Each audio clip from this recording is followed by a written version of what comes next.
এই কাঠ দেখতে কালো, প্রায় রাতের মতো গাঢ়, এতটাই ভারী আর ঘন যে পানিতে ফেললেও ডুবে যায়। এই কাঠের নাম আফ্রিকান ব্ল্যাকউড। বৈজ্ঞানিকভাবে এর নাম ডালবার্গিয়া মেলানক্সিলন, আর স্থানীয়ভাবে এটাকে মেইঙ্গো নামেও ডাকা হয়।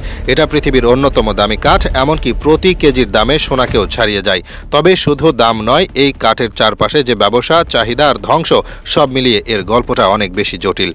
এই গাছ মূলত আফ্রিকার টানাটানিতে ভরা শুষ্ক এলাকায়, বিশেষ করে তানজানিয়া, মোজাম্বিক আর কেনিয়ার কিছু নির্দিষ্ট জায়গায় জন্মায়। এই গাছ বড় হতে সময় লাগে কমপক্ষে 60 থেকে 100 বছর, আর একবার কাটা গেলে সেই জায়গায় নতুন গাছ সহজে জন্মায় না। কিন্তু এই কাঠের চাহিদা এতটাই বেশি, বিশেষ করে ইউরোপ আর আমেরিকার মিউজিক্যাল ইনস্ট্রুমেন্ট ইন্ডাস্ট্রিতে, যে এর জন্য গোটা বন উজাড় করা হচ্ছে। এই কাঠ দিয়ে বানানো হয় বিশ্বমানের ক্লারিনেট, ওবো, ব্যাগপাইপ ইত্যাদি যন্ত্র, যেগুলোর শব্দ হয় গভীর, মসৃণ আর অনেক দিন টিকে থাকে। এমনকি এই কাঠের তৈরি যন্ত্র এক একটা কয়েক প্রজন্ম পেরিয়ে ব্যবহার করা যায়। এক একটা ছোট টুকরো $100 থেকে $500 পর্যন্ত বিক্রি হয়, আর 1 ঘনমিটার কাঠের দাম $10,000-এরও বেশি হয়। এই লাভের কারণে এই গাছ এখন অবৈধভাবে কাটা হচ্ছে, পাচার হচ্ছে আর স্থানীয় বনভূমি ধ্বংস হচ্ছে।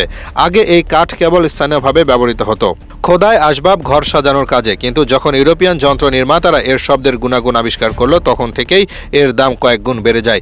আজকের দিনে মার্কিন যুক্তরাষ্ট্র আর ইউরোপের বড় বড় মিউজিক কোম্পানিগুলো এই কাঠ ছাড়া যন্ত্র বানায় না, আর এটাই এই গাছের সবচেয়ে বড় দুর্ভাগ্য। এই পরিস্থিতি সামাল দিতে কিছু উদ্যোগ নেওয়া হয়েছে, যেমন আফ্রিকান ব্ল্যাকউড কনসারভেশন প্রজেক্ট নামে কিছু সংগঠন গাছ লাগানো শুরু করেছে, স্থানীয়দের প্রশিক্ষণ দিচ্ছে এবং টেকসইভাবে কাটার কৌশল শেখাচ্ছে। কিছু যন্ত্র নির্মাতা আবার বিকল্প উপাদান খুঁজছে যাতে চাপ কিছুটা কমে। কিন্তু বাস্তবতা হলো এই কাঠের চাহিদা বাড়ছেই, আর সেই তুলনায় বন রক্ষা করা যাচ্ছে না।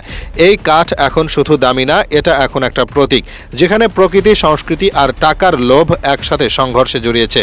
একদিকে কেউ এই কাঠে বাজনা বাজিয়ে মঞ্চ মাতাচ্ছে, অন্যদিকে কোথাও একটা জঙ্গল চিরতরে নিশ্চিহ্ন হয়ে যাচ্ছে।